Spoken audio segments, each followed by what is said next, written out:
भक्तध्यानं प्रवक्ष्यामि शृणु सर्वाङ्गसुन्दरी। यत्कृतं देवदेवेन ध्यानं हनुमतः प्रियम्। पञ्चवक्त्रं महाभीमं त्रिपञ्चनयनैर्युतं बाहुभिर्दशभिर्युक्तं सर्वकामार्थसिद्धिदम्। पूर्वं तु वानरं वक्त्रं कोटिसूर्यसमप्रभं दंष्ट्राकरालवदनं भ्रुकुटीकुटिलेक्षणम्। अस्यैव दक्षिणं वक्त्रं नारसिंहं महाद्भुतम् अत्युग्रतेजवपुषं भीषणं भयनाशनम्। पश्चिमं गारुडं वक्त्रं वक्रतुण्डं महाबलं सर्वनागाप्रशमनं विषभूतादिकृन्तनम्। उत्तरं सौकरं वक्त्रं कृष्णं दीप्तं नभोपमं पातालसिंहवेताल ज्वररोगादिकृन्तनम्।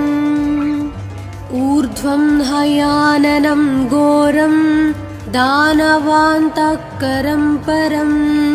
येन वक्त्रेण विप्रेन्द्र तारकख्यं महासुरं। जगानसरसं तत्स्यात् सर्वशास्त्रहरं परं ध्यात्वा पञ्चमुखं रुद्रं हनुमन्तं दयानिधिम्। खड्गं त्रिशूलं खट्वाङ्गं पाशाङ्कुशपर्वतं मुष्टिं कौमदकीं वृक्षं धारयन्तं कमण्डलम्। बिन्दिपालं ज्ञानमुद्रां दशाभिमुनिपुङ्गवम् एतानि युधजालानि धारयन्तं भजाम्यहम्। प्रीतासनोपविष्टं तं सर्वाभरणभूषितं दिव्यमाल्याम्बरधरं दिव्यगन्धानुलेपनम्। सर्वाश्चर्यमयं देवं हनुमद्विश्वतोमुखं पञ्चास्यम् अच्युतम् अनेक विचित्रवर्णावक्त्रं शशाङ्कशिखरं कपिराजवर्यं पीताम्बरादिमुकुटैरूपशोभिताङ्गम्। पिङ्गाक्षम् आद्यम् अनिशं मनसा स्मरामि। मर्कतीशं महोत्साहं सर्वाश्रुहरं परं शत्रुसंहार मां रक्ष श्रीमन्नापडनुद्धर। ॐ हरिमरकटमरकटमन्त्रमिदं परिलिख्यति लिख्यति वामतले यदि नश्यति नश्यति शत्रुकलां यदि मुञ्चति मुञ्चति वामलता। इदं कवचं पठित्वात् महाकवच पठे नरः एकवारं जपे स्तोत्रं सर्वशत्रुनिवारणं। द्विवारं तु पठे नित्यं पुत्रपौत्राप्रवर्धनं। त्रिवारं च पठे नित्यं सर्वसमाप्तकरं शुभम्। चतुर्वारं पठे नित्यं सर्वरोगनिवारणं। पञ्चवारं पठे नित्यं सर्वलोकवशङ्करं। षड्वारं च पठे नित्यं सर्वदेवावशङ्करं। सप्तवारं पठे नित्यं सर्वसौभाग्यदायकम्। अष्टवारं पठे नित्यं मिष्टकामार्थसिद्धिदं नववारं पठे नित्यं राजभोगमवाप्नुयात् दशवारं पठे नित्यं त्रैलोक्यज्ञानदर्शनं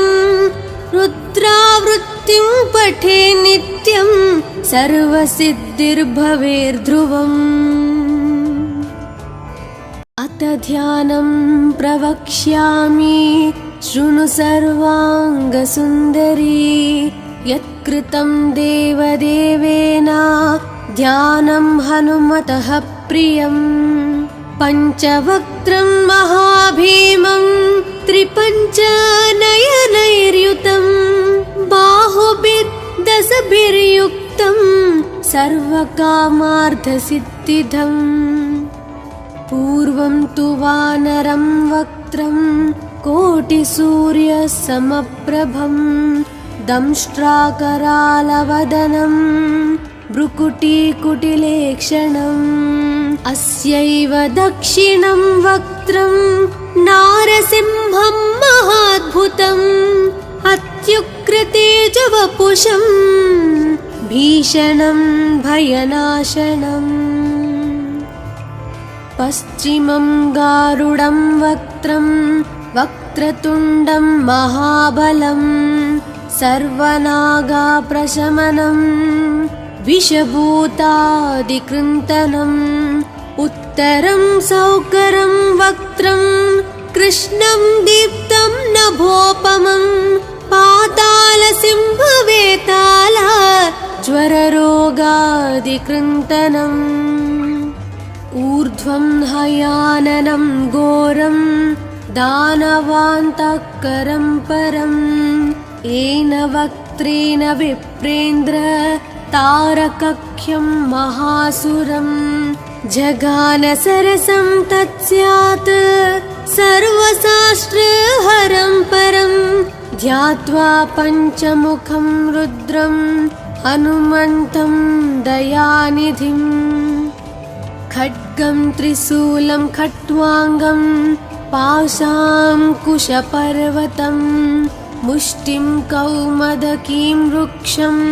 धारयन्तं कमण्डलं बिन्दिपालं ज्ञानमुद्रां दशाभिमुनिपुङ्गवम् एतानि युधजालानि धारयन्तं भजाम्यहम्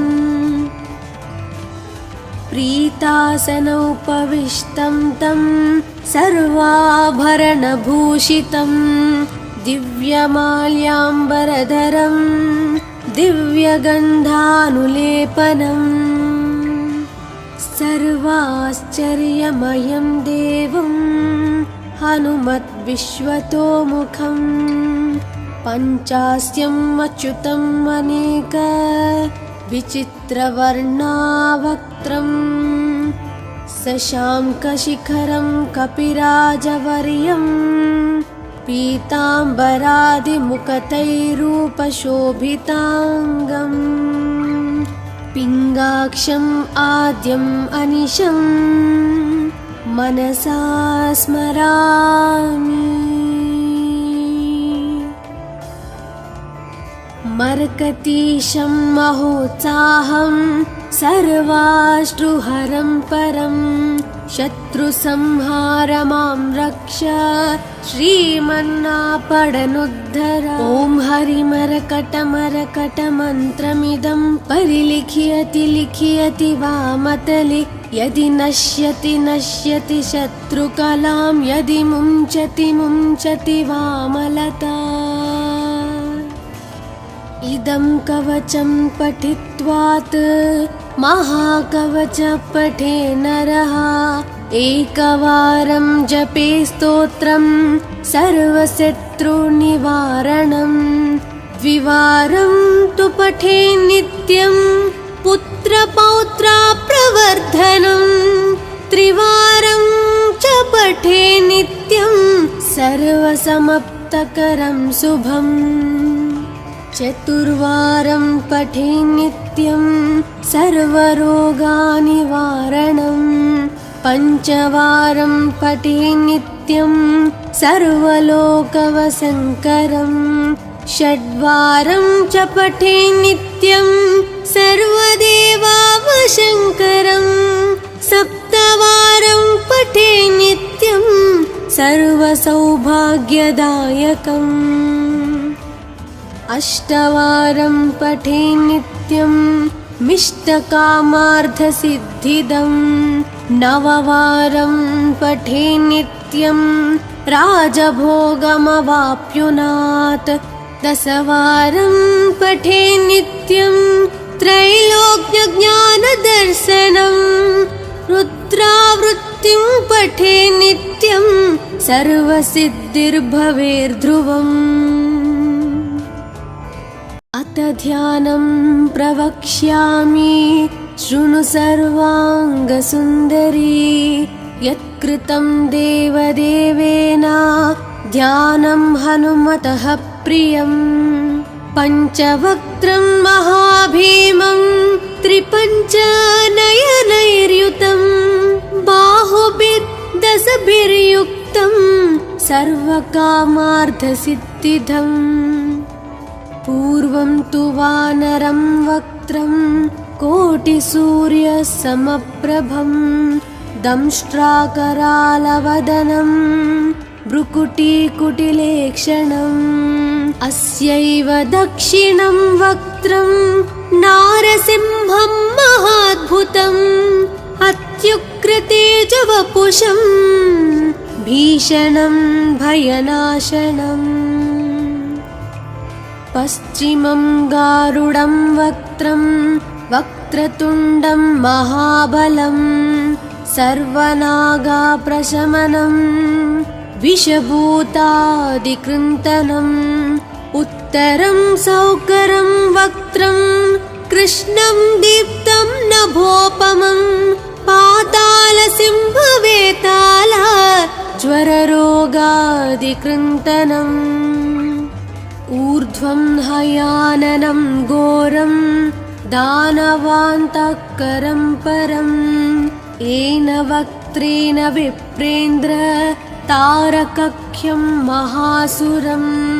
जगानसरसं तत्स्यात् सर्वशास्त्रहरं परं ध्यात्वा पञ्चमुखं रुद्रं हनुमन्तं दयानिधिम् खड्गं त्रिशूलं खट्वाङ्गं पाशाङ्कुशपर्वतं मुष्टिं कौमदकीं वृक्षं धारयन्तं कमण्डलं बिन्दिपालं ज्ञानमुद्रां दशाभिमुनिपुङ्गवम् एतानि युधजालानि धारयन्तं भजाम्यहम् प्रीतासनोपविष्टं तं सर्वाभरणभूषितं दिव्यमाल्याम्बरधरं दिव्यगन्धानुलेपनं सर्वाश्चर्यमयं देवं हनुमद्विश्वतोमुखं पञ्चास्यम् अच्युतम् अनेक विचित्रवर्णावक्त्रं शशाङ्कशिखरं कपिराजवर्यं पीताम्बरादिमुकुटैरूपशोभिताङ्गं पिङ्गाक्षम् आद्यम् अनिशं मनसा स्मरामि मर्कतीशं महोत्साहं सर्वाश्रुहरं परं शत्रुसंहार मां रक्ष श्रीमन्नापडनुद्धर ॐ हरिमरकटमरकटमन्त्रमिदं परिलिख्यति लिख्यति वामतले यदि नश्यति नश्यति शत्रुकलां यदि मुञ्चति मुञ्चति वामलता इदं कवचं पठित्वात् महाकवच पठे नरः एकवारं जपे स्तोत्रं सर्वशत्रुनिवारणं द्विवारं तु पठे नित्यं पुत्रपौत्राप्रवर्धनं त्रिवारं च पठे नित्यं सर्वसमप्तकरं शुभम् चतुर्वारं पठे नित्यं सर्वरोगनिवारणं पञ्चवारं पठे नित्यं सर्वलोकवशङ्करं षड्वारं च पठे नित्यं सर्वदेवावशङ्करं सप्तवारं पठे नित्यं सर्वसौभाग्यदायकम् अष्टवारं पठे नित्यं मिष्टकामार्थसिद्धिदं नववारं पठे नित्यं राजभोगमवाप्नुयात् दशवारं पठे नित्यं त्रैलोक्यज्ञानदर्शनं रुद्रावृत्तिं पठे नित्यं सर्वसिद्धिर्भवेर्ध्रुवम् अथ ध्यानं प्रवक्ष्यामि शृणु सर्वाङ्गसुन्दरी यत्कृतं देवदेवेन ध्यानं हनुमतः प्रियं पञ्चवक्त्रं महाभीमं त्रिपञ्चनयनैर्युतं बाहुभिर्दशभिर्युक्तं सर्वकामार्थसिद्धिदम् पूर्वं तु वानरं वक्त्रं कोटिसूर्यसमप्रभं दंष्ट्राकरालवदनं भ्रुकुटीकुटिलेक्षणम् अस्यैव दक्षिणं वक्त्रं नारसिंहं महाद्भुतम् अत्युग्रतेजवपुषं भीषणं भयनाशनम् पश्चिमं गारुडं वक्त्रं वक्रतुण्डं महाबलं सर्वनागाप्रशमनं विषभूतादिकृन्तनम् उत्तरं सौकरं वक्त्रं कृष्णं दीप्तं नभोपमं पातालसिंहवेताल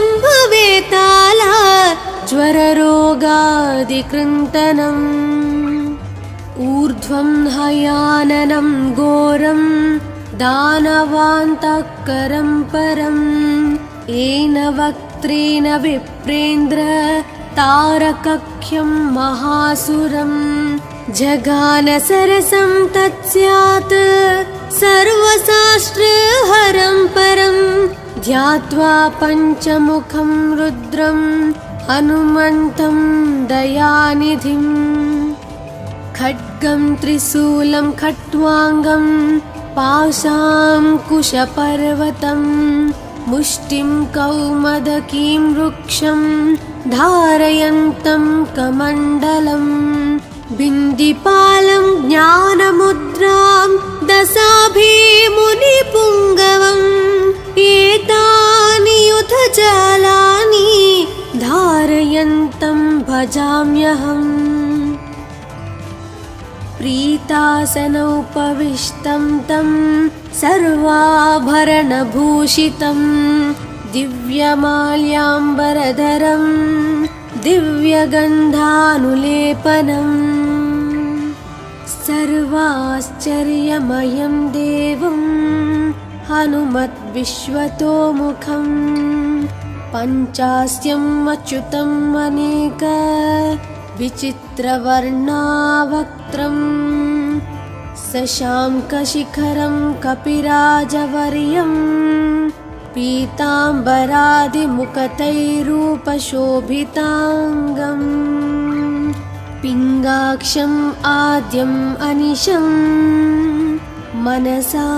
स्मरामि। मर्कतीशं महोत्साहं सर्वाश्रुहरं परं शत्रुसंहार मां रक्ष श्रीमन्नापडनुद्धर। ॐ हरिमरकटमरकटमन्त्रमिदं परिलिख्यति लिख्यति वामतले यदि नश्यति नश्यति शत्रुकलां यदि मुञ्चति मुञ्चति वामलता इदं कवचं पठित्वात् महाकवच पठे नरः एकवारं जपे स्तोत्रं सर्वशत्रुनिवारणं द्विवारं तु पठे नित्यं पुत्रपौत्राप्रवर्धनं त्रिवारं च पठे नित्यं सर्वसमाप्तकरं शुभम् चतुर्वारं पठे नित्यं सर्वरोगनिवारणं पञ्चवारं पठे नित्यं सर्वलोकवशङ्करं षड्वारं च पठे नित्यं सर्वदेवावशङ्करं सप्तवारं पठे नित्यं सर्वसौभाग्यदायकम् अष्टवारं पठे नित्यं मिष्टकामार्थसिद्धिदं नववारं पठे नित्यं राजभोगमवाप्नुयात् दशवारं पठे नित्यं त्रैलोक्यज्ञानदर्शनं रुद्रावृत्तिं पठे नित्यं सर्वसिद्धिर्भवेर्ध्रुवम् अथ ध्यानं प्रवक्ष्यामि शृणु सर्वाङ्गसुन्दरी यत्कृतं देवदेवेन ध्यानं हनुमतः प्रियं पञ्चवक्त्रं महाभीमं त्रिपञ्चनयनैर्युतं बाहुभिर्दशभिर्युक्तं सर्वकामार्थसिद्धिदम् पूर्वं तु वानरं वक्त्रं कोटिसूर्यसमप्रभं दंष्ट्राकरालवदनं भ्रुकुटीकुटिलेक्षणम् अस्यैव दक्षिणं वक्त्रं नारसिंहं महाद्भुतम् अत्युग्रतेजवपुषं भीषणं भयनाशनम् पश्चिमं गारुडं वक्त्रं वक्रतुण्डं महाबलं सर्वनागाप्रशमनं विषभूतादिकृन्तनम् उत्तरं सौकरं वक्त्रं कृष्णं दीप्तं नभोपमं पातालसिंहवेताल ज्वररोगादिकृन्तनम् ऊर्ध्वं हयाननं घोरं दानवान्तकरं परं येन वक्त्रेण विप्रेन्द्र तारकख्यं महासुरं जगानसरसं तत्स्यात् सर्वशास्त्रहरं परं ध्यात्वा पञ्चमुखं रुद्रं हनुमन्तं दयानिधिम्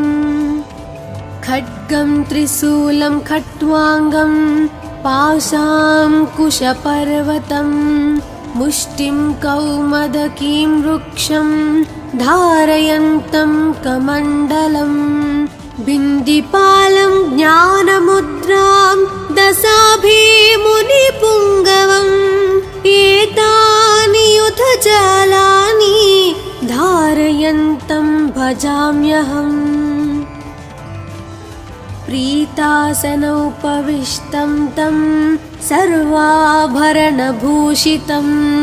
दिव्यमाल्याम्बरधरं दिव्यगन्धानुलेपनं सर्वाश्चर्यमयं देवं हनुमद्विश्वतोमुखं पञ्चास्यम् अच्युतम् अनेक विचित्रवर्णावक्त्रं शशाङ्कशिखरं कपिराजवर्यं पीताम्बरादिमुकुटैरूपशोभिताङ्गं पिङ्गाक्षम् आद्यम् अनिशं मनसा स्मरामि। मरकतीशं महोत्साहं सर्वाश्रुहरं परं शत्रुसंहार मां रक्ष श्रीमन्नापडनुद्धर। ॐ हरिमरकटमरकटमन्त्रमिदं परिलिख्यति लिख्यति वामतले यदि नश्यति नश्यति शत्रुकलां यदि मुञ्चति मुञ्चति वामलता। इदं कवचं पठित्वात् महाकवच पठे नरः एकवारं जपे स्तोत्रं सर्वशत्रुनिवारणं द्विवारं तु पठे नित्यं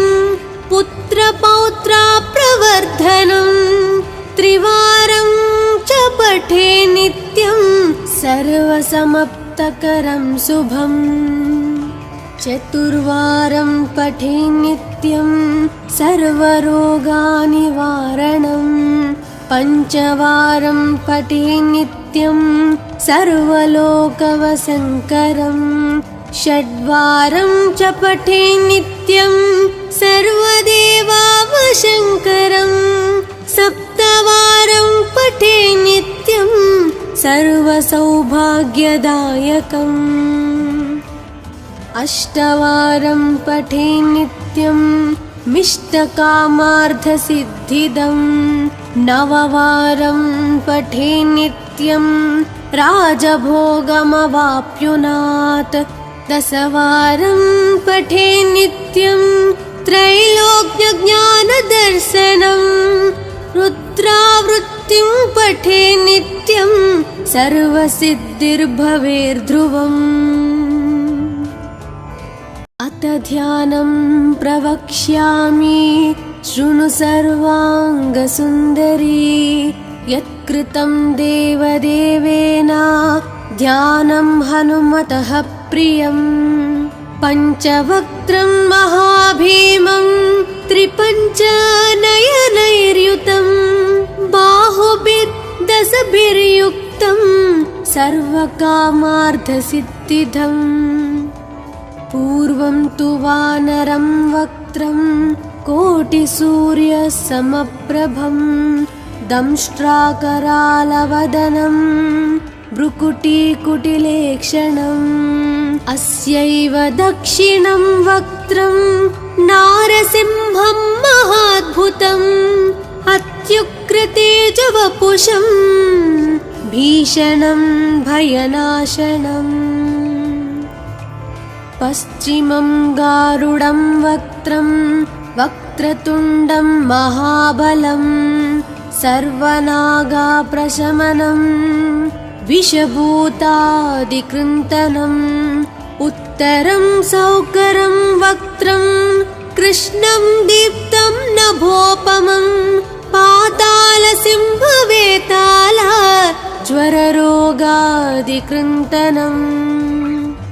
ऊर्ध्वं हयाननं घोरं दानवान्तकरं परं येन वक्त्रेण विप्रेन्द्र तारकख्यं महासुरं जगानसरसं तत्स्यात्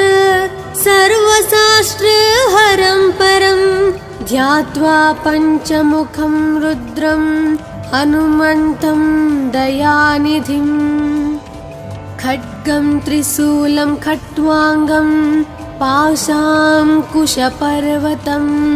मुष्टिं कौमदकीं वृक्षं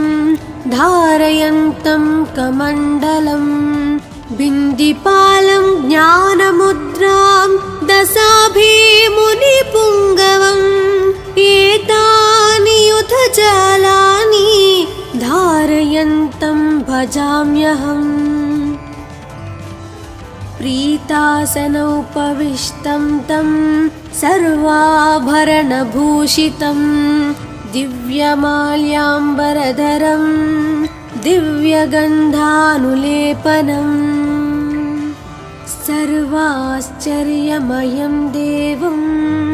हनुमद्विश्वतोमुखं पञ्चास्यम् अच्युतम् अनेक विचित्रवर्णावक्त्रं शशाङ्कशिखरं कपिराजवर्यं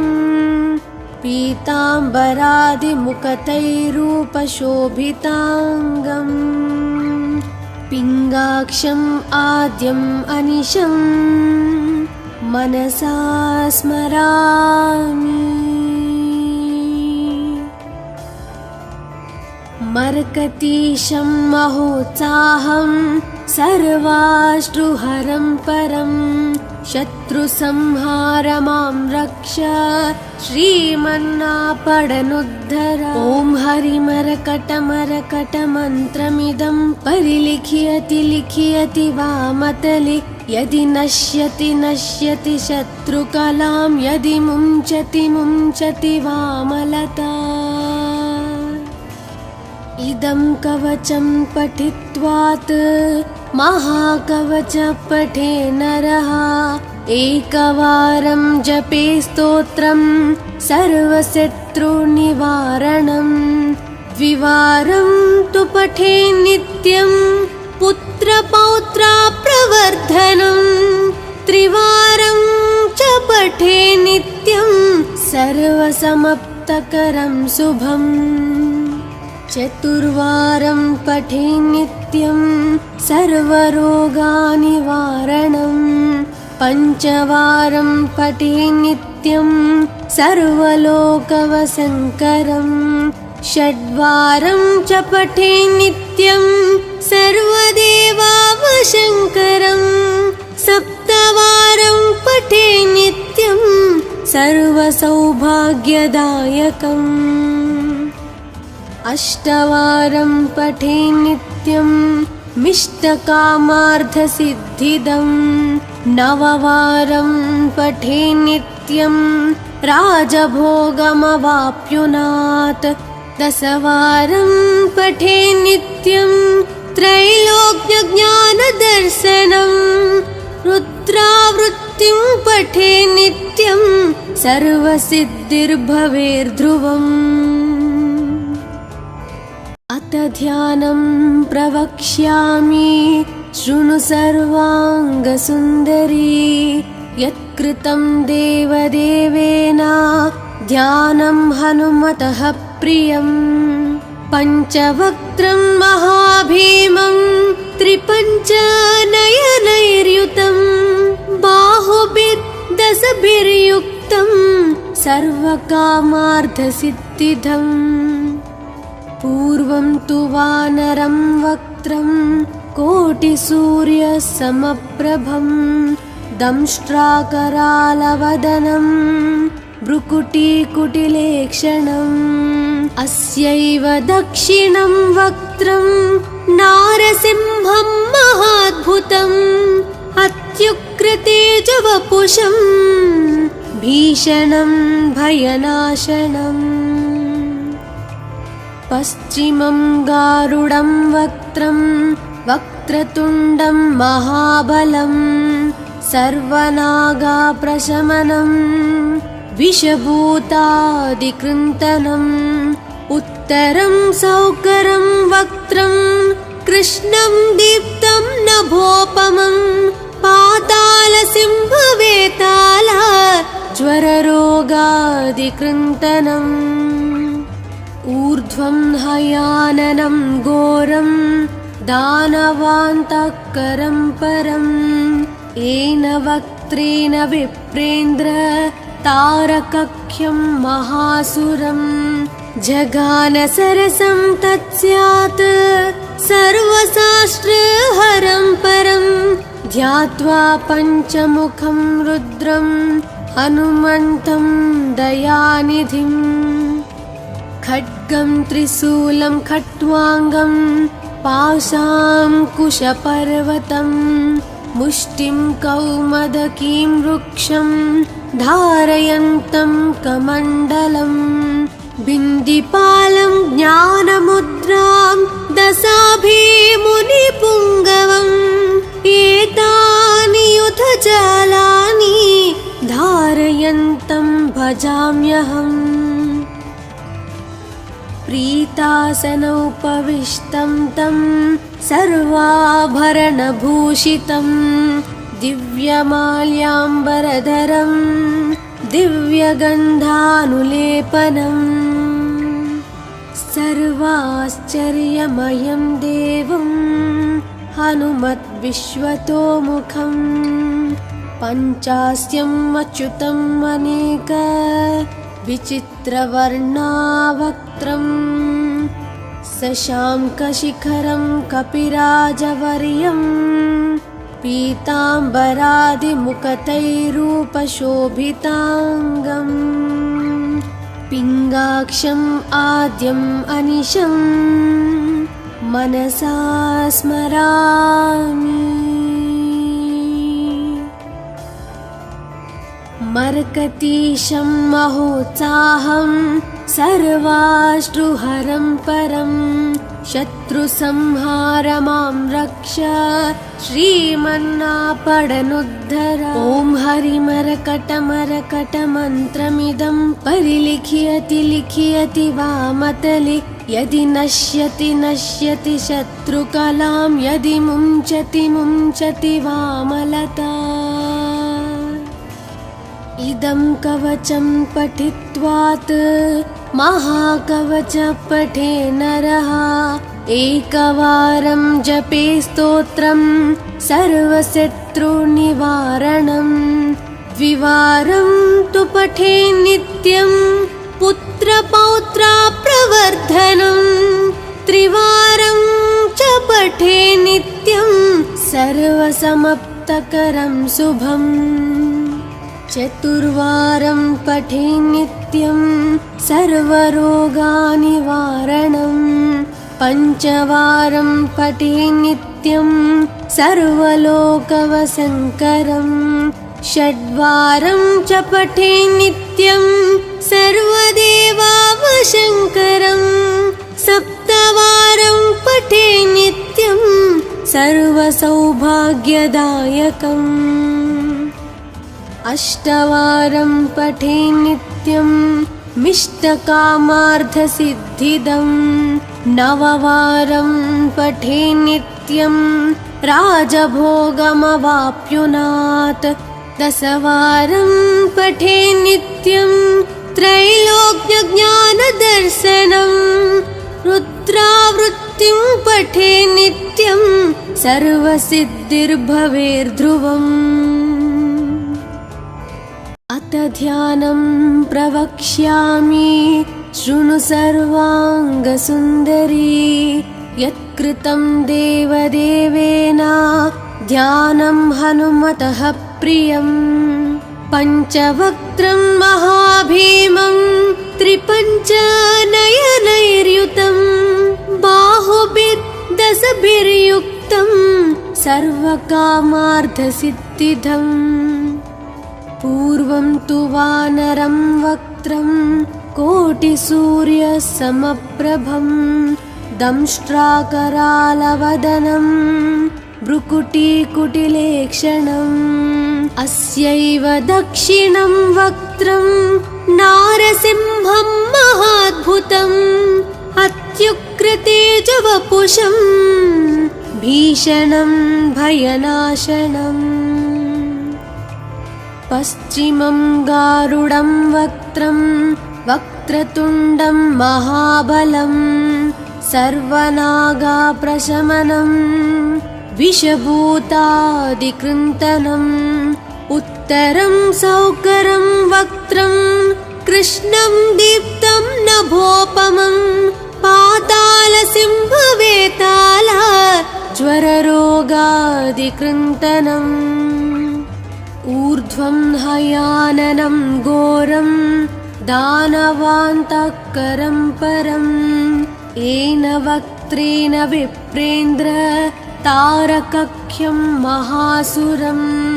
जगानसरसं तत्स्यात् सर्वशास्त्रहरं परं ध्यात्वा पञ्चमुखं रुद्रं हनुमन्तं दयानिधिम्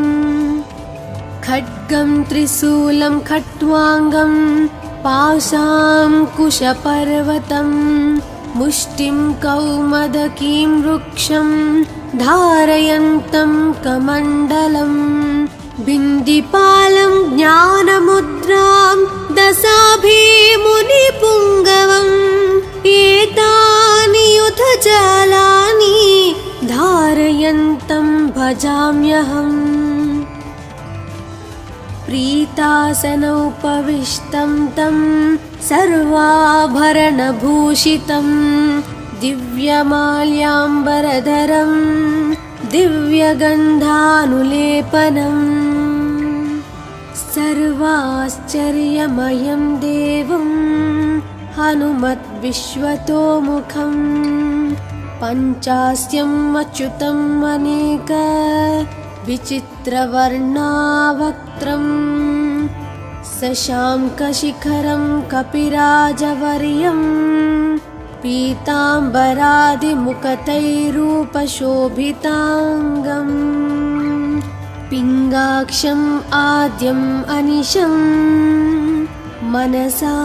स्मरामि मर्कतीशं महोत्साहं सर्वाश्रुहरं परं शत्रुसंहार मां रक्ष श्रीमन्नापडनुद्धर ॐ हरिमरकटमरकटमन्त्रमिदं परिलिख्यति लिख्यति वामतले यदि नश्यति नश्यति शत्रुकलां यदि मुञ्चति मुञ्चति वामलता इदं कवचं पठित्वात् महाकवच पठे नरः एकवारं जपे स्तोत्रं